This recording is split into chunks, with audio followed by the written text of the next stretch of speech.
Nice joke. Saif এবার শীতল স্বরে বলে। I am serious.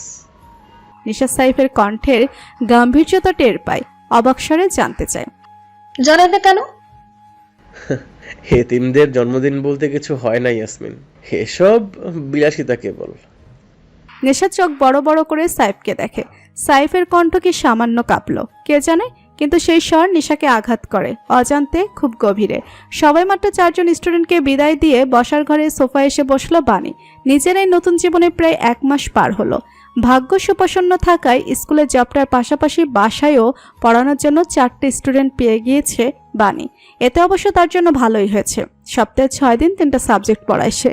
বিনিময়ে মাস শেষে প্রত্যেক স্টুডেন্টের থেকে 5,000 করে পাবে। স্কুলের বেতন এবং প্রাইভেটের বেতন মিলিয়ে আপাতত মা ও মেয়ের একার সংসার বেশ স্মুথলি যাচ্ছে। মাথার উপর ঘুরতে থাকা ফ্যানের দিকে অলস চোখে তাকায় বাণী। সম্পূর্ণ গতিতে ঘুরতে থাকা ফ্যানটাও আজকাল কেন জানি বাণীকে স্বস্তি দিতে পারে না। এক অদ্ভুত অস্থিরতা কাজ করছে শরীর জুড়ে। শরীর কেমন তিত্তির করে ঘামছে। ভেতরের রুম থেকে বন্নির ডাক ভেসে আসছে, মাম্মাম। বাণী উঠে দাঁড়াতে নিলে আচমকা মাথা চক্কর মেরে ওঠে। সে সঙ্গে সঙ্গে ধপ করে সোফায় বসে পড়ে। নিস্তেজ শরীরটা পেছনের দিকে এলিয়ে দিয়ে চোখ বুজে ফেলে সে। মনে মনে নিজেকে বুঝতেই হয়তো প্রেশারটা ফল করেছে। 2 দিন পরের ঘটনা। কোনো এক অলস দুপুরে নিজের কালো গাড়িতে করে হেডকোয়ার্টার যাওয়ার পথে সানরাইজ সব স্কুলের সামনে এসে মনের অজান্তে গাড়িটা থামায় দুর্জয়। স্কুলের ভেতর থেকে ছেলেমেয়েরা দৌড়ে বের হচ্ছে। ছুটি হয়েছে খুব সম্ভবত। এত ছেলেমেয়ের ভিড়ে এক নারীকে দেখতেই সেই পানে মনোযোগ স্থির হয় দুর্জয়ের। মলিন রঙা কামিজ পরিহিতা নারী ধীর পায়ে হেঁটে বের হচ্ছে। সঙ্গে রয়েছে তার 5 বছরের কন্যা। বাচ্চাটা উৎফুল্ল ভঙ্গিতে অনেক কথা বলতে ব্যস্ত, কিন্তু সেই নারীর সেদিকে মনোযোগ নেই। দুর্জয় নীরবে সেই নারীর মুখোপনে তাকিয়ে থেকে উপলব্ধি করে অন্য সময়ের তুলনায় আজ বেশি রুগ্ন দেখাচ্ছে বাণীকে। একা হাতে সব সামলাতে কি বেশ হিমশিম খাচ্ছে মেয়েটা, নাকি অসুস্থ? আচমকা নিজের এত কৌতূহল দেখে দুর্জয় চমকায়। পর মুহূর্তেই চোখ ফিরিয়ে নেয় সে। মুখভঙ্গি ফের গম্ভীর করে গাড়ি স্টার্ট দেয়। আজকাল ভুল স্টেপে গাড়ি থামানোর বদ অভ্যাস হয়েছে তার। চট্টগ্রাম শহর থেকে প্রায় 501 কিলোমিটার দূরে রাজশাহী শহর। রাতের নিস্তব্ধতায় লোকালয় থেকে অনেকটা দূরে জঙ্গলের মাঝে 1-2 কক্ষের কুটি ঘরটাকে বাহির থেকে দেখতে অনেকটা ভুতুড়ে লাগছে। বাড়ির ভেতর থেকে ভেসে আসছে কেমন অদ্ভুত এক শব্দ। শ্বেত চামড়ার এক পুরুষকে টিমটিমে হলুদ আলোয় দেখতে বেশ ভয়ঙ্কর লাগছে। সে অতি মনোযোগের সহিত চাপাতি দিয়ে টেবিলের উপর আঘাত করতে ব্যস্ত। কিছু একটা কাটছে। জলজান্ত এক মানুষকে কেটে টুকরো টুকরো করে পলিথিন বন্দি করে সে কুটি ঘর থেকে বেরিয়ে আসে। বাড়ির সামনে কিছু গাছের ডাল ও পাতা জড়ো করে আগুন জ্বালিয়েছে ইবাদ। সে আগুনের ধারেই একটা মোড়ায় বসেছিল সে। স্যারকে বেরিয়ে আসতে দেখে মাথা তুলে তাকায় সে। সবসময় ছোট ছোট করে কেটে রাখা দাড়িগুলো কিছুটা ঘন হয়েছে। চেহারার মধ্যেও অনেকটা পরিবর্তন এসেছে। বোকাশূন্যের দল ইবাতের স্যারের এই নতুন লুক দেখে ওনাকে চিনতে ভুল করবে। হিরণ নীরবে এসে আগুনের ধারে আরেকটা মোড়া টেনে বসে। শান্ত শীতল স্বরে বলে, পলিথিনটা নিয়ে নদীতে ভাসিয়ে দিবে। ইবাত কাপা গলায় বলে, স্যার, ভাসিয়ে দিলে তো পুলিশ জেনে যাওয়ার সম্ভাবনা আছে। জঙ্গলে এই টুকরোগুলো দাফন করে দেই। জানো, আমি চাই সকলে এই জানোয়ারের পরিণতি দেখুক। আমার বাণীকে কুপ্রস্তাব দেওয়ার ফল এরকম ভয়াবহই হবে। ইবাত ভীত দৃষ্টি মেলে হিরণকে দেখতে থাকে। স্যার আজকাল আগের তুলনায় আরো বেশি বেপরোয়া হয়ে পড়েছে। এই 2 মাস তাও মোটামুটি শান্ত হয়ে ছক কষছিল। নতুন প্ল্যান ম্যাপ রেডি করছিল। কিন্তু যখনই নিজের গুপ্তচরের মাধ্যমে খবর পেল যে বাণী ম্যামকে স্কুলের এক স্যার কুপ্রস্তাব দিয়েছে, আর এই নিয়ে বাণী ম্যাম একা বসে কান্নাকাটিও করেছে, তখনই ওনার মাথা বেগড়ে যায়। 3 দিনের মধ্যে সেই লোককে চট্টগ্রাম থেকে রাজশাহীতে তুলে আনে। অতঃপর নিজ হাতে কুপিয়ে হত্যা করে। ইবাত সামান্য ইতস্তত করে বলে, স্যার, অসীম কল দিয়েছিল। হিরণ আগ্রহী দৃষ্টি মেলে তাকিয়ে বলে, কি বলল? বাণী আর বোন ঠিক আছে? হিরণ ভুরু কুচকে প্রশ্ন করে, হসপিটাল মানে? ঠিক আছে ও? ঠিক আছে, উনি নাকি শুধু ডক্টর দেখিয়ে বাসায় চলে গিয়েছে। হিরণ কপালে চিন্তার ভাঁজ রেখে বলে, অসীমকে ফোন করো দ্রুত। কোন ডিপার্টমেন্টের ডাক্তার দেখিয়েছে এসব ডিটেলস জেনে আমাকে জানাতে বলো, কুইক। সারাদিনের কাজ শেষে আজ তার মেসে ফিরে গেল না দুর্জয়। সারাদিনের ব্যস্ততা শেষে ফিরে এলো নিজের পৈতৃক নিরে। সবসময় লক করে রাখা নিজের ব্যক্তিগত রুমে প্রবেশ করে হলুদ টিমটিমে আলোর সুইচটা চেপে জেলে দেয়। নিজের গলার কাছে 2টো বোতাম খুলতে খুলতে এগিয়ে যায় আলমারির কাছে। আলমারির একটা দরজা খুলতেই ভেতর থেকে একটা ফটো অ্যালবাম বের করে সে। সেই সঙ্গে বের করে সযত্নে তুলে রাখা গিটারটা। বিছানার সঙ্গে হেলান দিয়ে ফ্লোরে বসে পড়ে সে। অ্যালবামটা খুলতে বেরিয়ে আসে স্মৃতিচিত্র, কত শত ছবি। এত ছবির ভিড়ে দুর্জয়ের চোখ আটকায় একটা বাচ্চা ছেলের ছবিতে। খেলনা বন্দুক হাতে ক্যামেরার দিকে তাকিয়ে আছে দাঁত বের করে। ছবির নিচে এক কোণে কলমের কালে দ্বারা লেখা ইংরেজি 5 অক্ষরের একটা নাম, দীপ্ত। দুর্জয় অ্যালবাম ঘাটে না, অ্যালবামটা একপাশে রেখে গিটারটা কোলে তুলে নেয়। আনমনে কিছুক্ষণ গিটারে টুংটাং শব্দ করে। একবার সুর তুলতে সক্ষম হলেই খালি গলায় গেয়ে ওঠে। তবু এই দেয়ালে শরীরে যত ছেঁড়া রং ধুয়ে যাওয়া মানুষ পেশাদার প্রতিহিংসা তোমার চেতনার যত উদ্ভাসিত আলো রং আকাশের মতো না কোষাত নীল নীলে ডুবে থাকা তোমার প্রিয় কোনো মুখ তার চোখের কাছাকাছি এসে কেন পথ ভেঙে দুটো মানচিত্র একে দুটো দেশের মাঝে বিধে আছে অনুভূতিগুলোর ব্যবচ্ছে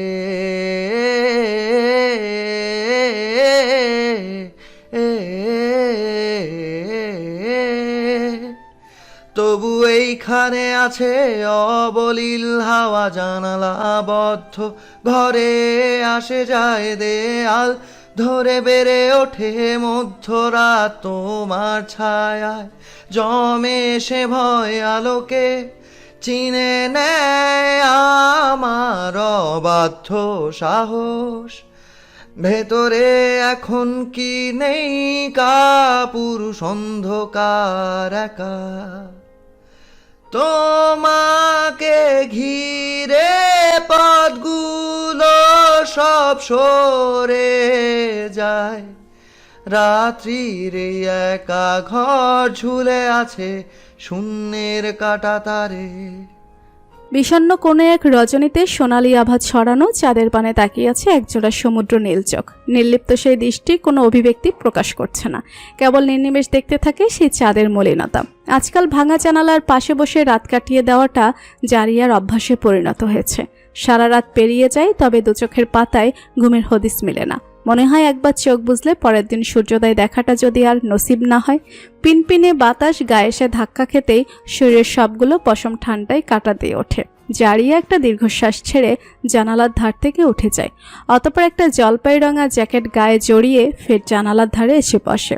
দুহাত জানালার রেলিংয়ে রেখে তার উপর মাথাটা এলিয়ে দিয়ে আবারও আকাশপানে তাকিয়ে থাকে। জ্যাকেটের উষ্ণতা গায়ে ছড়িয়ে পড়তেই জারিয়ার নির্লিপ্ত দৃষ্টিতে এবার বিষণ্ণতা ফুটে ওঠে। পৃথিবীর সবথেকে নিষ্ঠুর এক সত্য হলো মানুষের হারিয়ে যাওয়া। সুন্দরী পৃথিবীর ভারসাম্য বজায় রাখতে যেমন প্রতিদিন নতুন প্রাণের আগমন ঘটছে, তেমনই বহু প্রাণের ইতি ঘটছে কোনো এক নির্দিষ্ট ঘটনার মধ্য দিয়ে। কিন্তু যা হারায় তা না হলো কোনো এক ব্যক্তিকে ঘিরে কিছু স্মৃতি। সময় মতো সেই স্মৃতি ঠিকই মনে করিয়ে দেয় নির্দিষ্ট এক ব্যক্তির কথা। রাত 8টা কি 9টা বাজে কেবল। নভেম্বর মাস, শীতের আমেজ প্রকৃতিকে মুড়িয়ে রেখেছে। এই শীত শীত আবহাওয়ার মধ্যে হঠাৎ বৃষ্টি বেশ অনাকাঙ্ক্ষিতই বটে। যেন তেন বৃষ্টি নয়, রাস্তায় হাঁটু জল তুলে দেওয়ার মতো দীর্ঘ সময়ের লাগাতার বৃষ্টি। পথঘাট প্রায় ফাঁকাই বলতে গেলে, মাঝে কেবল 1-2টো গাড়ি সজোরে ছুটে যেতে দেখা যাচ্ছে। এরকম একটা পরিস্থিতিতে অপ্রত্যাশিতভাবে প্রতিমধ্যে কালো জিপ গাড়িটার টায়ার পাংচার হয়ে গেল। দুর্জয় বিরক্ত হয় মারাত্মক। টায়ারটা তার গন্তব্যের কাছাকাছি গিয়ে পাংচার হলে কি খুব বড় কোনো ক্ষতি হয়ে যেত? বিরক্তি নিয়েই কাউকে ফোন করতে নেয় দুর্জয়। সেই মুহূর্তে ঠিক তার পাশে এসে উল্টো পথগামী এক সাদা গাড়ি থামে।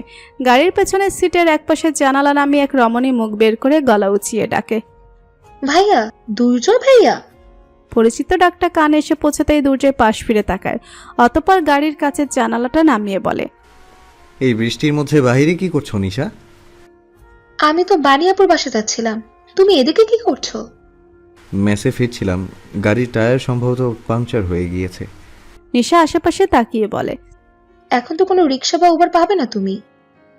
সমস্যা নেই, আমি কাউকে কল করেছি গাড়ি নিয়ে আসতে, তুমি সাবধানে যাও। নিশা বৃষ্টির বেগ দেখে বলে, গাড়ি নিয়ে আসতে সময় লাগবে ভাইয়া, তুমি বরং গাড়ি লক করে আমার সাথে চলো। গাড়ি আসার আগ পর্যন্ত না হয় বানিয়াপুর বাসায় ওয়েট করবে। বাণীর বাসায় যাওয়ার কথা শুনেই দুর্জয় বলে ওঠে, শুধু শুধু এত ঝামেলার দরকার নেই বাকনি, তুমি যাও, আমি গাড়িতে অপেক্ষা করছি। নিশা এবার মুখ ভার করে বলে, আমি বিকেলে আপুকে কল করেছিলাম, বনির নাকি খুব জ্বর এসেছে। আপুরও রাতে বাসায় ফিরতে দেরি হবে, তাই ভাবলাম বাসায় একা বসে না থেকে বনিকে দেখে আসি। তুমিও চলো না, বাচ্চাটা তোমাকে দেখে খুশি হবে অনেক। দুর্জয় মিনিট খানেক নীরব রয়, অতঃপর কিছু একটা ভেবে গাড়ির চাবি আর ফোন নিজের পকেটে ভরে নেমে আসে। নিশার পাশে উঠে বসতে নিশা মুখে জয়ের হাসি ফুটিয়ে সামনে বসে থাকা ড্রাইভারকে বলে, চলুন। 3 তলার 3 ইউনিটের দরজায় পরপর দুবার কড়া নেড়ে দাঁড়িয়ে আছে দুর্জয়। টানা 2 ঘন্টা ধরে চলমানে বৃষ্টিতে বিদ্যুৎও বিচ্ছিন্ন হয়ে গিয়েছে। চারিদিকটা কেমন ঘুটঘুটে অন্ধকারে তলিয়েছে। মিনিট একের মধ্যেই ভেতর থেকে দরজাটা ধীরে ধীরে খুলে যায়। দরজার ধারে মোমদানি হাতে দাঁড়িয়ে আছে কালো রঙের 3 পিস পরিহিতা নারী। মোমের আলায় স্পষ্ট হয়ে উঠে সেই নারীর মলিন মুখশ্রী। চোখের কার্নিশে জল জমে আছে মৃদু। মোমবাতির স্বল্প আলোতে সেই মুখখানি দেখে দুর্জয় থমকায়, পরপর প্রশ্ন করে, সব ঠিক আছে? রানী মুখ ফুটে বলতে পারে না কিচ্ছু ঠিক নেই। সে নীরব রয়। এরই মাঝে একটা কাপড়ের ব্যাগ ও ফোন হাতে 3 তলায় এসে পৌঁছায় নিশা। বাণীকে দেখেই দ্রুত খুলে ভেতরে প্রবেশ করতে করতে বলে, আপু, জ্বর কমেছে বন্যির? প্রশ্নটুকু করে নিশা আর অপেক্ষা করে না, নিজেই হাতের ব্যাগটা টেবিলের উপর রেখে ভেতরের রুমে চলে যায়। দুর্জয় বাণীর মুখপানে তাকিয়ে ধীরে সুস্থে ভিতরে প্রবেশ করে, নিচু স্বরে বলে, আমার গাড়ির টায়ারটা পাংচার হয়ে গিয়েছিল। পথিমধ্যে নিশার সাথে দেখা হয়। ও বলল বন্যির জ্বর, তাই দেখতে এলাম। বাণী মাথা নত করে দরজা আটকে দিয়ে বলতে নেয়, তুমি? বাকি কথাটুকু সম্পন্ন করতে পারে না বাণী। তার আগে ভেতরের রুম থেকে নিশা চেঁচিয়ে ওঠে। আপু? চেঁচানো শুনে বাণী দ্রুত পায়ে ভেতরের রুমের দিকে যেতে নিলেই দুর্জয় শান্ত স্বরে শুধায়, ক্যান আই কাম? বাণী এক পলকের জন্য ফিরে তাকায়, মাথা সামান্য নেড়ে সম্মতি জানিয়ে এগিয়ে যায়। দুজন একসঙ্গে রুমে প্রবেশ করতেই দেখে নিশা বন্যির পাশে বসে কপাল ছুঁয়ে ছুঁয়ে দেখছে। জ্বরে কাবু বাচ্চাটা বিছানার সঙ্গে মিশে আছে যেন। দু চোখ উত্তাপে খুলতে পারছে না, কেমন করে কাটরাচ্ছে। নিশা বাণীকে দেখতেই বলে, পুড়ে যাচ্ছে একদম, ভয়াবহ অবস্থা। দুর্জয় এগিয়ে যায়। নিশা বিছানা ছেড়ে নেমে দেয়ালে হেলান দিয়ে দাঁড়ায়। দুর্জয় বন্যির মাথার কাছে বসে কপাল ছুঁয়ে দেখে। সঙ্গে সঙ্গে সে আতকে বলে ওঠে, মারাত্মক জ্বর এসেছে। বাণী মাথা নত করে বলে, দুপুরে জোর করে কিছুটা খাইয়ে ঔষধ খাইয়ে দিয়েছিলাম, বমি করে সব উগড়ে দিয়েছে। এরপর থেকে আর কিছু খাওয়াতে পারিনি, জলপট্টিও দিতে দিচ্ছে না। নিশা সামান্য রাগ দেখিয়ে বলে, এরকম একটা অবস্থা, আর তুমি কলে বলেছিলে যে সিরিয়াস কিছু না। আমি নিজে না আসলে তো এই অবস্থার কথা জানতামও না। দুর্জয় সিরিয়াস গলায় বলে ওঠে। হসপিটাল নিয়ে যেতে হবে। বাণীর সঙ্গে সঙ্গে বাধা দেয়, না, প্রয়োজন নেই, কিছু খাইয়ে ঔষধ খাইয়ে দিলেই জ্বর কমে যাবে। নিশা বলে ওঠে, আমি আরো বৃষ্টি দেখে ভুনা খিচুড়ি আর বেগুন ভেজে নিয়ে এসেছিলাম, বেড়ে নিয়ে এসেছি, জোর করে হলে একটু খাইয়ে দাও। বাণী মানা করতে চাইল, কিন্তু নিশা অপেক্ষা করলো না। ফোনের ফ্ল্যাশ লাইটের আলো ধরে চলে গেল খাবার টেবিলের কাছে। বাণী একটা দীর্ঘশ্বাস ছেড়ে দুর্জয়ের দিকে তাকায়, বলে, এরকম একটা সময় এসছো, এদিকে বন্যি এই অবস্থা, অপরদিকে কারেন্ট নেই। পানি দিব তোমাকে? দুর্জয় ঘাড় ঘুরিয়ে এক পলক বাণীকে দেখে থমথমে গলায় বলে ওঠে, প্লিজ বানি, ফর্মালিটির প্রয়োজন নেই। দুর্জয়ের এক হাত বন্যির গালে ছিল। জ্বরের ঘোরে বন্যি সেই হাত জড়িয়ে ধরে পাশ ফিরে অস্ফুট বলে, পাপা। বাণী এবং দুর্জয় দুজনেই চমকে তাকায় বন্যির পানে। বাণীর চোখ মুহূর্তে টলমল করে ওঠে। গত 4 মাসে তার মেয়ে এক মুহূর্তের জন্য ওই লোকটার নাম মুখে নেয়নি, কিন্তু আজ সন্ধ্যা থেকে জ্বরার ঘরে বারবার পাপাকে খুঁজছে। বাণী গত 2 ঘন্টা ধরে অসহায়ের ন্যায় মেয়ের পাশে বসেছিল। একটা পর্যায়ে যখন পরিস্থিতি অসহনীয় ঠেকে, তখন বসে নীরবে ডুকরে কেঁদেছে। দুর্জয় ঘাড় ঘুরিয়ে আবার বাণীর পানে তাকায়। বাণীর সঙ্গে সঙ্গে অন্ধকারে নিজের মুখ লুকিয়ে ফেলে। দুর্জয় একটা দীর্ঘশ্বাস ছেড়ে বন্যির মাথার কাছে সামান্য ঝুঁকে কোমল স্বরে শুধায়, পাপা নই, ইটস মি কিডো, মেজর। বন্যি কি তা শুনতে পেল কিনা জানা নেই, কেবল আরেকটু দুর্জয়ের হাত জড়িয়ে মিশে গেল। কারো অযাচিত স্পর্শে বিরক্ত অনুভব করা দুর্জয় হয়তো জীবনে প্রথমবার কারো স্পর্শে বিরক্ত বোধ করল না। বন্যির এই জ্বরের ঘোরের আহ্লাদকে প্রশ্রয় দিল। একটা কফি শপে মুখোমুখি বসে আছে 2জন যুবক ও যুবতী। যুবতী নিজেদের ডান পাশের টেবিলে বসা আরো 5 যুবককে দেখে মুখ কালো করে বলে ওঠে, একা আসবে ভেবেছিলাম। প্রত্যয় ঘাড় ঘুরিয়ে নিজের বাম পাশের টেবিলে বসা এক রমণীকে দেখে একটা দীর্ঘশ্বাস ছেড়ে বলে, তুমিও তো একা আসোনি। ডান পাশের টেবিলে বসা 5 যুবকের মধ্যে সব থেকে চঞ্চল স্বভাবের যুবকটা বলে ওঠে, ঝগড়াঝাটি ভাবি, আমরা কিছু দেখছি না। You guys carry on. Jessie চোখ মুখ কুঁচকে ফেলে। প্রত্যয় নামক এই কুত্তার সাঙ্গপাঙ্গগুলোর মধ্যে এই সাইফ নামক লোকটাকেই সব থেকে বিরক্তিকর লাগে। তার কোনো ম্যানার্স নেই। জেসি বিড়বিড়িয়ে বলে ওঠে। ম্যানারলেস কোথাকার। জেসির বিড়বিড়িয়ে বলা কথাটা প্রত্যয়ের কানে পৌঁছায়। সে চোখ গরম করে বলে, তোমার ফ্রেন্ড তো খুব ম্যানার্সের দোকান, তাই না? পাশের বাড়ির আন্টির মতো আমাদের টেবিলের আরে পেতে রেখেছে। অন্তত তোমাকে ঝগড়াঝাটি দুলাভাই তো ডাকছে না। প্রত্যয় বলে, না টাকাই ভালো, কারণ তোমার হাজবেন্ড কিংবা তোমার ফ্রেন্ডের দোলাভাই হওয়ার বিন্দুমাত্র ইচ্ছা আমার নেই। জেসি একটা দীর্ঘশ্বাস ছেড়ে বলে, আওয়ার ফিলিং ইজ মিউচুয়াল। আর মাত্র 4 মাস সহ্য করে নিতে হবে। ফ্যামিলি থেকে বেঁধে দেওয়া 6 মাস পার হলেই আমরা ক্লিয়ারলি জানিয়ে দিব যে উইডো টু নো ইস আদার, কিন্তু আমাদের মেন্টালি ম্যাচ করে না, সো কোনো এঙ্গেজমেন্ট হবে না। জেসি বিদ্রুপ করে বলে, এক্স্যাক্টলি। তোমার মতো কাউকে বিয়ে করার আগে আমি দরকারে হারপিক খেয়ে মরে যাব, তবুও তোমাকে বিয়ে করে নিজের প্রেস্টিজ নষ্ট করব না। পাশের টেবিল হতে খাবার খেতে ব্যস্ত সাহেব কারেকশন করে দিয়ে বলে, হারপিক খেয়ে সুইসাইডে ট্রাই করলে এভাবেও আপনার প্রেস্টিজ বলতে আর কিচ্ছু থাকবে না ভাবি। আর তাছাড়া হারপিক খেয়ে কিন্তু কেউ কখনো মরে না, ওই বড় জোর পেটে গন্ডগোল দেখা দিবে। আপনি বরং ফিনাইল খেয়ে দেখতে পারেন, হয়তো কাজ হতেও পারে। সাইফের কথার পিঠে সেই টেবিলে বসা বাকি 4 জন সরবে হেসে ওঠে। জেসি চোখ গরম করে সামনে তাকাতে দেখে প্রত্যয় অন্যদিকে ফিরে মুখ টিপে হাসছে। এবার সে নিজের বাম পাশে তাকাতে দেখে তারা সো কল্ড বেস্ট ফ্রেন্ডও সাইফের কথা শুনে হেসে গড়াগড়ি খাচ্ছে। মুহূর্তে জেসির শরীরে যেন আগুন ধরে যায়। সে শব্দ করে টেবিল ছেড়ে উঠে দাঁড়িয়ে বলে, এ ব্যাঞ্চ অফ ইডিয়টস। বলেই সে গটগট পায়ে হেঁটে সেখান থেকে প্রস্থান করে। সাইফ অবাক সুরে বলে, ঝগড়াঝাটি ভাবি যেতে গেল কেন? আমি তো ভালো সলিউশন দিলাম। হায় রে, মানুষ আজকাল উপকারের দাম দেয় না। একটা পেস্ট্রি শপে দাঁড়িয়ে অর্ডার হাতে পাওয়ার অপেক্ষা করছে বানি। পেস্ট্রি শপটা এই এলাকায় নতুন। কিছুদিন আগে স্কুল থেকে ফেরার পথে বন্নিকে এখান থেকে ডোনাটস কিনে দিয়েছিল বানি। বাচ্চাটা মিষ্টি খাবার খুব একটা পছন্দ করে না কখনো, কিন্তু আজ মুখে অরুচি নিয়েও নিজ থেকে এই শপের ডোনাটসটা খেতে চেয়েছে। তাই বানি আর অপেক্ষা না করে দ্রুত পার্স হাতে বেরিয়ে এসেছে। বাসা থেকে অবশ্য বেশি একটা দূরে না এই শপটা, আর তাছাড়াও বাসায় বন্নি একা নেই, সঙ্গে নিশাও আছে। তাই মোটামুটি নিশ্চিন্তেই আছে বানি। গতকাল রাতে যে এসেছিল মেয়েটা, তারপর আর ফিরেনি। ফোন করে জুলফিকার মুস্তাফার থেকে অনুমতি নিয়েই বন্নির কাছে রয়ে গিয়েছে। বন্নির জ্বরের কথা শুনে আজ বিকেলে জুলফিকারও একবার এসে বাচ্চাটাকে দেখে গিয়েছে। অর্ডার প্যাক করে দিতেই বানি পেমেন্ট করে হাতের ফোনে সময়টা দেখে নেয়। রাত 9:27 বানি দ্রুত সব থেকে বের হয়। বাসায় ফিরে বন্নিকে খাইয়ে ওষুধ খাওয়াতে হবে। ফুটপাত ধরে বাড়ির পথে হাঁটছিল বানি। আচমকা পাশের এক গলি থেকে একজোড়া হাত তার মুখ চেপে ধরে টেনে অন্ধকারে নিয়ে যায়। আকস্মিক ঘটনায় বানি হতভম্ব হয়। হাত থেকে পার্স এবং পার্সেলের ব্যাগটা পড়ে যায়। হাত পা ছোড়াছুড়ি শুরু করে, কিন্তু সে সুবলিষ্ঠ হাতের শক্তির সঙ্গে ধস্তাধস্তি করে পেরে ওঠে না সে। এই গলিটা নির্জন, কোনো মানুষ নেই, কেবল সারি সারি করে কিছু গাড়ি পার্ক করে রাখা, সম্ভবত পার্কিং এরিয়া কোনো। গলির শেষ মাথায় যেতেই সেই বলিষ্ঠ হাতের বাঁধন আলগা হয়। বানি তৎক্ষণাৎ নিজেকে ছাড়িয়ে পিছনে ঘুরে তাকায়। গলির এক কোণে জলজল করে জ্বলতে থাকা ল্যাম্পপোস্টের আলোয় বানি দেখতে পায় একটা পুরুষালী অবয়বকে।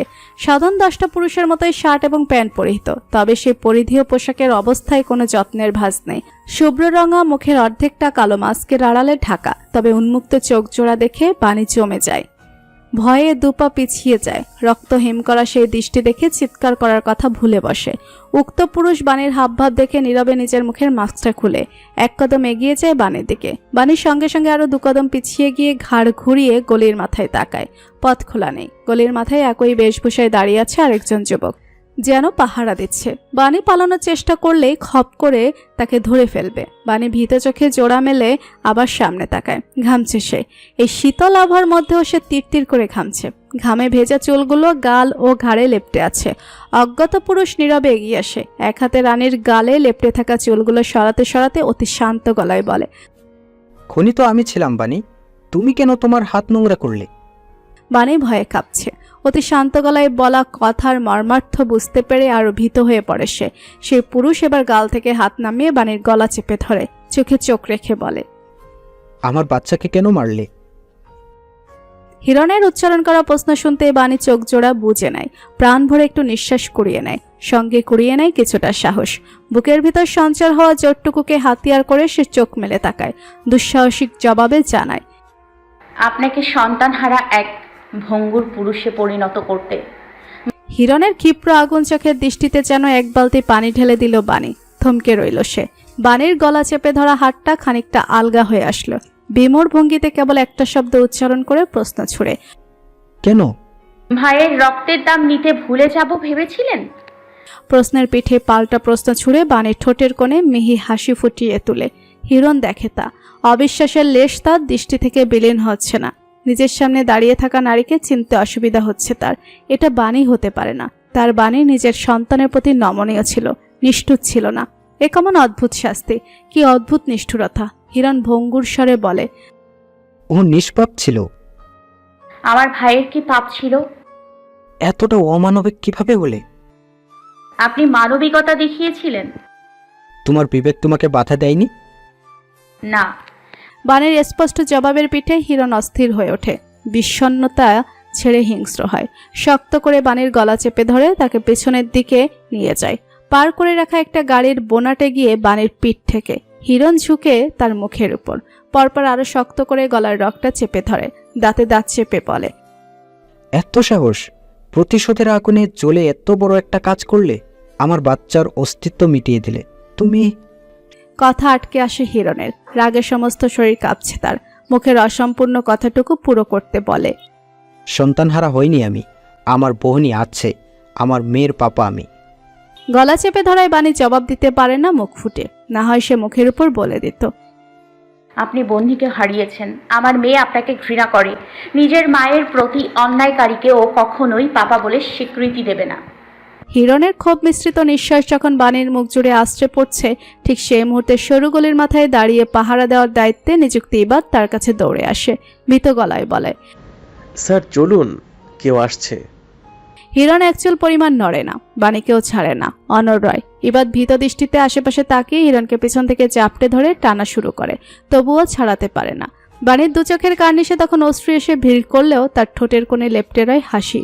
হিরণকে শারীরিকভাবে আঘাত করেও কখনো এরকম শান্তি অনুভব করেনি সে, কারণ শারীরিক আঘাতে হিরণের কখনোই কিছু যায় আসতো না। কিন্তু এইবার বাণীর জায়গা মতো বাজিমাত মেরেছে, হিরণ ভেঙেছে, নড়বড়ে হয়েছে তার পিতৃক সত্তার অনুভূতিগুলো। হিরণকে সরিয়ে আনতে না পেরে ইবাদ ঘাড় ঘুরিয়ে একবার গলির শেষ মাথার বাউন্ডারির দিকে তাকায়। একটা গাড়ি বেয়ে উঠে এই বাউন্ডারি টপকে পালিয়ে যাওয়া ইবাদের জন্য বড় কোনো বিষয় নয়, কিন্তু তার ভীত্য সত্তা তাকে সে অনুভূতি দেয় না। সে ঠাই হিরণের পাশে দাঁড়িয়ে রয়, অসহায় দৃষ্টি মেলে একবার নিজের স্যারকে দেখে, পর মুহূর্তে ক্ষোভ মিশ্রিত দৃষ্টিতে দম প্রায় ফুরিয়ে আসা বাণীকে দেখে। এই মহিলা তার স্যারের জীবনের সব থেকে বড় ঝামেলা। এই পরিস্থিতিতে দাঁড়িয়ে ইবাদের মনে হচ্ছে তার উচিত ছিল বহু পূর্বেই স্যারের জীবন থেকে এই মহিলাকে সরিয়ে দেওয়া। Get away from her. বজ্রধ্বনির মতো স্বর কানে পৌঁছাতেই হিরণ চোখ তুলে পাশে তাকায়। গলির মাথায় এক পুরুষের অবয়ব দেখা যাচ্ছে। দুহাত তুলে কিছু একটা তাক করে ধরে রেখেছে, তবে কৃত্রিম আলোর অভাবে তার মুখখানা স্পষ্ট নয়। হিরণ মানুষটাকে না চিনলেও বাণী কণ্ঠ শুনেই তাকে চিনতে পারে। সে স্বস্তিতে চোখ বুজে নেয়। অবয়বধারী মানুষটা ধীর পায়ে সামনে এগোতে ল্যাম্পপোস্টের আলোয় তার মুখ পরিষ্কার দেখা যায়। কালো শার্ট প্যান্ট পরিহিত বলিষ্ঠ দেহের পুরুষটা আবার বাজি খাই গলায় ধমকে ওঠে, ছাড়তে বলেছি ওকে। আগত পুরুষের মুখ দেখেই হিরণ আরো হিংস্র হয়ে ওঠে। একটানে বাণীকে নিজের সামনে ঢাল হিসেবে দাঁড় করিয়ে নিজের অতি শখের পিস্তলটা বের করে নেয়। চোখের পলকেই তা তাক করে বাণীর মাথার ডান পাশে আগ্রাসী গলায় বলে ওঠে, আর এক পা সামনে আসবি না কুত্তার বাচ্চা। হিরণকে অনুসরণ করে ইবাতও নিজের পিস্তল বের করে সামনের মানুষটার দিকে তাক করে। দুর্জয় বিচলিত হয় না। এক পলক বাণীর চেহারা দেখে দূর হতে নিশানা তাক করে হিরণের কপালের মাঝ বরাবর ঝাঁঝালো স্বরে বলে ওঠে, নারীর পেছনে লুকিয়ে আত্মরক্ষা করতে যাচ্ছিস, কাপুরুষ কোথাকার। তুই মেজর শহরিয়ার দুর্জয়, চিনি তোকে। তোর সাথে ব্যক্তিগত হিসাব মেটানো বাকি আছে আমার। দুর্জয় আত্মবিশ্বাসের সুরে বলে, অবশ্যই হিসাবের হালকাতা খুলে বসবো, কোনো হিসাব বাকি রাখবো না। দুর্জয়ের কথা শেষ হতে না হতেই ইবাদ পেছন থেকে ভীত স্বরে বলে। স্যার আমাদের ঘিরে ফেলেছে। হিরণ নিজের দৃষ্টি বুলিয়ে একবার দেখে চারিদিকটা। গলির দুপাশে দুটো 4তলা বিল্ডিং রয়েছে। দুই বিল্ডিং এর ছাদে রাতের আধারে কিছু মানুষের অভাব দেখা যাচ্ছে। প্রত্যেকে স্পাইনার রাইফেলের নিশানা তাক করে রেখেছে হিরণ ও ইবাদের পানে। উপর পান থেকে দৃষ্টি ফিরিয়ে সামনে তাকাতেই দেখে গলির মাথা দিয়ে আরো 6 জনের একদল অস্ত্র হাতে দৌড়ে এগিয়ে আসছে। প্রত্যেকেই সেনা কর্মকর্তা। তাদের পোশাকই তাদের পরিচয় বহন করছে। হিরণ আসে, অদ্ভুত সেই হাসি ফিসফিসিয়ে বাণীর কানের কাছে বলে, এইমাত্র বুঝতে পারলাম আমি সন্তানদের থেকেও তোমাকে বেশি ভালোবাসি। না হয় এই মুহূর্তে নিজের বন্দুকের একটা বুলেট তোমার শরীরে খরচ করতে দ্বিতীয়বার ভাবতাম না। অন্য কেউ হলে খুন করে ফেলতাম। বলেই বাণীকে ছেড়ে দেয় হিরণ। নিজের পিস্তলটা হাত থেকে ফেলে দেয়, আত্মসমর্পণ করতে বাধ্য সে। অন্য কোনো পথ অবশিষ্ট নেই। বাণী ধীর পায়ে পিছু হটতে হটতে হিরণের থেকে দূরে সরে যায়। ইবাদের চোখে তখন অবিশ্বাস। এত সহজে স্যার আত্মসমর্পণ করে দিল? একটা বুলেটও ছুড়ল না এই অসভ্যদের দিকে। হিরণ আত্মসমর্পণ করতে এক মুহূর্তে অপেক্ষা করলো না সেনাদল। দ্রুত পায়ে দৌড়ে এগিয়ে আসে। হিরণ ও ইবাদকে আটক করে। হ্যান্ডকাপ পরা এই পাপিষ্ঠ 2 হাতে। হিরণ পুরোটা সময় নির্লিপ্ত দৃষ্টি মেলে বাণীর দিকেই তাকিয়ে রয়, চোখ ফেরায় না এক মুহূর্তের জন্য। বাণী একটা গাড়ির সঙ্গে পিঠ থেকে নিশ্চুপ দাঁড়িয়ে দেখে সেই দৃশ্য। হাতের হ্যান্ডকাপে টান পড়তে হিরণ মুখ খোলে। বাণীর চোখে চোখ রেখে স্বাভাবিক গলায় উচ্চারণ করে, আমাদের মধ্যে আর কোনো পার্থক্য নেই বাণী। তুমি নিজ হাতে আমাদের মধ্যের পার্থক্য মিটিয়ে দিয়েছ। হিরণের কথা উপস্থিত সবার কানেই পৌঁছায়। দুর্জয় সহ 6 লেফটেন্যান্টের কেউই সেই কথার মর্মার্থ ঠাউর করতে পারে না। হিরণ এবার গলার স্বর আরেকটু উঁচু করে বলে, তুমিও খুনি। আমি যদি অন্যের সন্তানদের খুনি হই তাহলে তুমি নিজের সন্তানের খুনি। পাপ তুমিও করেছ। দুর্জয় চমকায়, বড় বড় চোখ মেলে বাণীর পানে তাকায়। বাণী নিরুত্তর রয়। কথাগুলো তার শরীরে কাটার মতো বিচ্ছে। তার মাতৃসত্তা কেঁপে ওঠে। হিরণ আবারও চেঁচিয়ে ওঠে, সন্তান হারানোর যন্ত্রণায় আমি একা ভুগব না বাণী, তুমিও ভুগবে। কারণ যাকে তুমি মেরেছ ও তোমারও অংশ ছিল। হিরণকে আর কিছু বলার সুযোগ দেওয়া হয় না। লেফটেন্যান্ট তাকে টেনে সেখান থেকে নিয়ে যায়। দুর্জয় ঘাড় গড়িয়ে একবার সে দৃশ্য দেখে বাণীর দিকে ফিরে তাকায়। বাণী নিথর ভঙ্গিতে তখন দাঁড়িয়েছিল গাড়ির সঙ্গে হেলান দিয়ে। দুর্জয় ধীর পায়ে এগিয়ে যায়। বাণীর মুখোমুখি দাঁড়িয়ে শীতল স্বরে ডাকে। বাণী চোখ তুলে তাকায়, নিষ্প্রাণ গলায় বলে,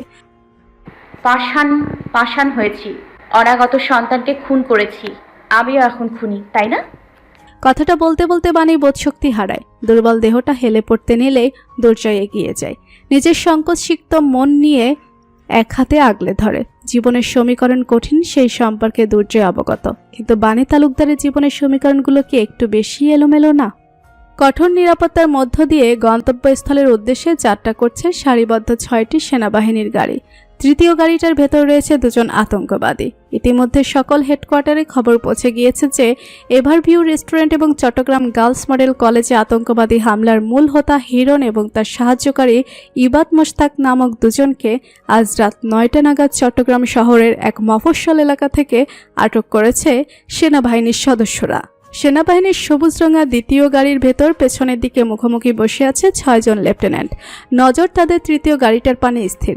সকলেই চোখ রাখছে চারিদিকে। এই 2 জনকে নিয়ে ঝামেলাবিহীনভাবে একবার হেডকোয়ার্টারে পৌঁছাতে পারলেই সকলে স্বস্তির নিঃশ্বাস ফেলবে। সাইফ নিচু গলায় বলে ওঠে, আমি আশা করি নাই যে এই শালা এত সহজে সারেন্ডার করে দিব। সাইফের কথার বিরোধিতা করে না কেউ, কারণ তারও এই মন্তব্যের সঙ্গে একমত। এত বড় এক ক্রিমিনাল কিনা বিনা বুলেট খরচ করেই সারেন্ডার করে দিল, এটা আদৌ বিশ্বাসযোগ্য? কে জানে। রাফি নিচু গলায় বলে, ওই লোকটা কি বলছিল তখন? বাণী আপুকে নিজের সন্তানের খুনি বলছিল। Was she pregnant? বাণীর জীবনের কালো অধ্যায় সম্পর্কে লেফটেন্যান্ট কর্নেল জুলফিকার মোস্তফা নিশা ব্যতীত 6 জন লেফটেন্যান্টকে অবগত করেছে দুর্জয়। জানাতে সে বাধ্য ছিল। যারা ওতপ্রোতভাবে এই মিশনের সঙ্গে জড়িত, যাদের সঙ্গে নিয়ে দুর্জয় বাণীকে উদ্ধার করেছে, তাদের কাছ থেকে এই সত্যটা লুকানো সম্ভব ছিল না। আরও একটা কারণ হচ্ছে দুর্জয় ছেলেগুলোকে ভরসা করে। এত মাস একসঙ্গে একটা মিশন পরিচালনা করতে গিয়ে সবাইকেই সে ধীরে ধীরে জেনেছে, বুঝেছে। এরা এক একজন ব্যক্তিত্বের দিক দিয়ে এক এক বৈশিষ্ট্যের অধিকারী। তবে যেই একটা বৈশিষ্ট্য সবার মধ্যে আছে, তা হলো বিশ্বস্ততা। সাদাত গম্ভীর স্বরে বলে ওঠে, শি ইজ আনম্যারিড। আর ওই বাস্টার্ড এত বছর ওনাকে কিভাবে আটকে রেখেছিল তা আমরা সবাই জানি। তাছাড়া উনি হচ্ছেন ভিকটিম। আর একজন রেপ ভিকটিমের সম্পূর্ণ রাইট আছে চাইলে প্রেগনেন্সি টার্মিনেট করার। প্রত্যয় ভাবুক গলায় বলে। ওনার মেয়ে বইহু, এই বাচ্চাটাকে তো উনি ঠিকই ভালোবাসে। ফারদিন এবার সিরিয়াস স্বরে বলে।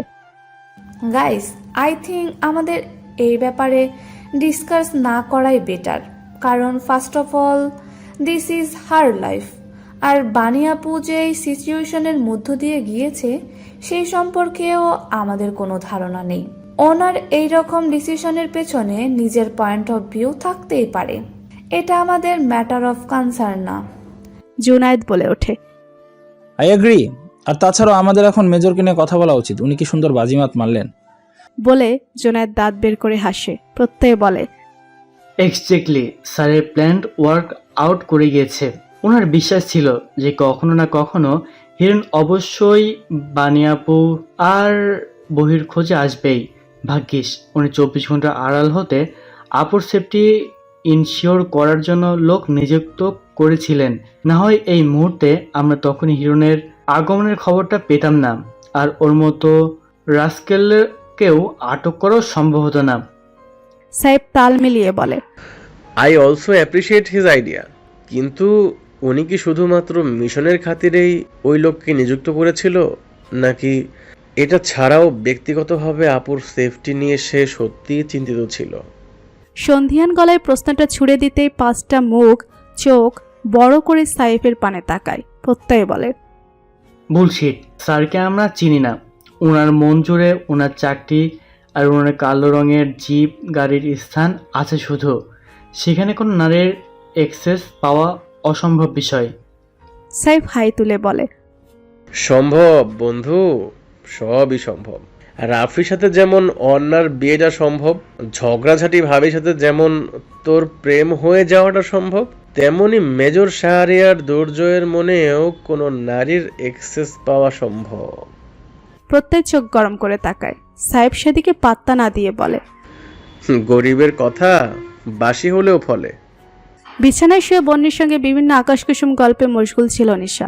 আচমকা ফোনের রিংটনের শব্দ কানে ভেসে আসতেই সে নিজের ফোনটা হাতে নেয়। স্ক্রিনে সেভ করা নামটা দেখে দ্রুত কল রিসিভ করে। ফোনের অপর পাশের মানুষটার বলা কথা শুনে দ্রুত উঠে বসে। কল কেটে ফোনটা বন্যির হাতে ধরিয়ে দিয়ে বলে। তুমি শুয়ে ফোনে গেমস খেলো, আন্টি একটু আসছি, ওকে? বন্যি মাথা নেড়ে গেমসে মগ্ন হয়। নিশা দ্রুত ওড়নাটা গলায় জড়িয়ে রুম থেকে বেরিয়ে আসে। মেইন দরজাটা খুলে সিঁড়ির পানে তাকায়। মিনিট 2 পেরোতেই দেখে দুর্জয় উঠে আসছে। পাজা কোলে রয়েছে বাণী। নিশা আতকে ওঠে। দুর্জয় ভাইয়া তাকে ফোন করে বলেছিল শুধু এসে দরজা খুলে দাঁড়াতে। সঙ্গে যে বাণী আছে আর তাও এই অবস্থায়, তা তার ভাবনার বাহিরে ছিল। দুর্জয় ততক্ষণে সিঁড়ি ডিঙিয়ে উঠে আসে। জুতা পায়ে ঘরে প্রবেশ করে বাণীকে নিয়ে। অপর বেড রুমটায় প্রবেশ করে। নিশাও পিছু পিছু আসে। চাপা স্বরে প্রশ্ন করে। ভাইয়া, আপনি কোথায় পেলে? কি হয়েছে? দুর্জয় বাণীকে বিছানায় শুয়ে দিয়ে শান্ত গলায় বলে। হিরণ এসেছিল। নিশা ভীত স্বরে বলে। হোয়াট? দুর্জয় এবার সরাসরি নিশার চোখে চোখ রেখে বলে ওঠে। লোক নিশা, আমি জানি লাস্ট কয়েক মাসে বাণী শুধুমাত্র তোমার সাথেই একটু স্বাভাবিকভাবে মিশেছে, তাই সরাসরি তোমাকেই প্রশ্ন করছি। প্রশ্নের উত্তর জানা থাকলে শুধু হ্যাঁ বা না হিসেবে উত্তর চাই। নিশা ভীত হয়। ভাইয়া হঠাৎ এত সিরিয়াস ভঙ্গিতে কথা বলছে কেন? ওয়াজ বাড়ি এক্সপেক্টিং? নিশা অবাক হয়, তবে মিথ্যা বলে না। হ্যাঁ। ও অ্যাবর্শন করেছে? এবারও নিশা সত্যিটা বলে। হ্যাঁ। দুর্জয় আর কোনো প্রশ্ন করে না। জানতে চায় না কোনো কারণ। নিশা নিজেই প্রশ্ন করে। ভাইয়া, এই লোকটা কি কোনোভাবে এই খবরটা জানতে পেরেছে? দুর্জয় নিজের ফোন বের করে কিছু একটা মেসেজ পাঠাতে পাঠাতে মাথা নেড়ে শুধু বলে হ্যাঁ। নিশা সঙ্গে সঙ্গে আটকে বলে। লোকটা আপুকে দোষারোপ করেছে, তাই না? বাচ্চাটাকে মেরে ফেলার দোষ দিয়েছে, তাই না? কিন্তু আপু তো অ্যাবর্শন করাতে বাধ্য ছিল। ওনার ফিজিক্যাল কন্ডিশন। বাকি কথাটুকু শেষ করতে পারে না নিশা। দরজা বন্যির উপস্থিতি দেখে নীরব বনে যায়। দুর্জয়ও ঘাড় ঘুরিয়ে দরজার পানে তাকায়। বন্যি অবাক হয়ে প্রশ্ন করে। মেজর। দুর্জয় নিশাকে ইশারায় বাণীর সাথে থাকতে বলে বন্যির কাছে এগিয়ে যায়। কোলে তুলে নিয়ে সোজা চলে যায় বসার ঘরে। একটা সোফায় বসে বন্যির দিকে তাকে মৃদু হেসে বলে। হাই। বন্যি ভাবুক স্বরে প্রশ্ন করে। মাম্মামের কি হয়েছে? দুর্জয় বন্যির কপাল ছুঁয়ে তাপমাত্রা পরখ করে বলে। কিছু হয়নি, ঘুমোচ্ছে। বন্যি মুখ কালো করে বলে। আমি ভেবেছিলাম পাপা এসেছে, আবার মাম্মা আমাকে মেরেছে। বন্যির কথা শুনে দুর্জয়ের ভুরুদ্বয়ের মাঝে ভাঁজ পড়ে, মুখের হাসি মিলিয়ে যায়।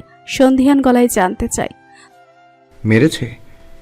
চট্টগ্রামের সেনাবাহিনীদের অধীনস্থ উচ্চ নিরাপত্তা সম্পূর্ণ বিশেষ এক সেলে স্থান হয়েছে হিরণের। সিদ্ধান্ত অনুযায়ী আজ রাতটা ওকে এখানেই রাখা হবে। আগামীকাল ইবাদ সহ হিরণকে ঢাকায় সেনাবাহিনীর প্রধান প্রাণকেন্দ্র নিয়ে যাওয়া হবে। ঢিলে হয়ে নিচে নেমে আসা শার্টের হাতা কোনোই পর্যন্ত গোটাতে গোটাতে সেই সেলের ভিতর প্রবেশ করে দুর্জয়। অঙ্গভঙ্গি বেশ স্বাভাবিক। রুমের ঠিক মাঝখানটায় মেঝেতে বসা পুরুষটাকে শান্ত দৃষ্টি মেলে দেখে। হিরণ চোখ তুলে তাকায়, অতঃপর দাঁত কেলিয়ে হাসতে শুরু করে। কিছুক্ষণ বিরতি নিয়ে বলে, আমি জানতাম তুই আসবি। দুর্জয় অত্যন্ত ভদ্রলোকের মতো রুমের এক কোণ থেকে একটা চেয়ার টেনে হিরণের মুখোমুখি বসে। ফের শান্ত দৃষ্টি মেলে দেখে হিরণকে। হিরণ এবার হাসি বাদ দিয়ে নিজেও মুখভঙ্গি গম্ভীর করে।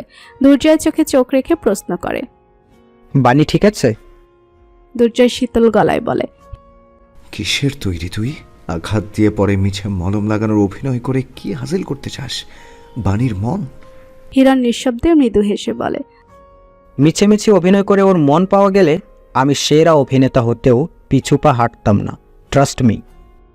দুর্জয় এবার নিজের হাত ঘড়ি দেখতে দেখতে বলে, আমি এখানে আসার পথে খুব ভেবেছি যে তোর জন্য উপযুক্ত শাস্তি কি হতে পারে।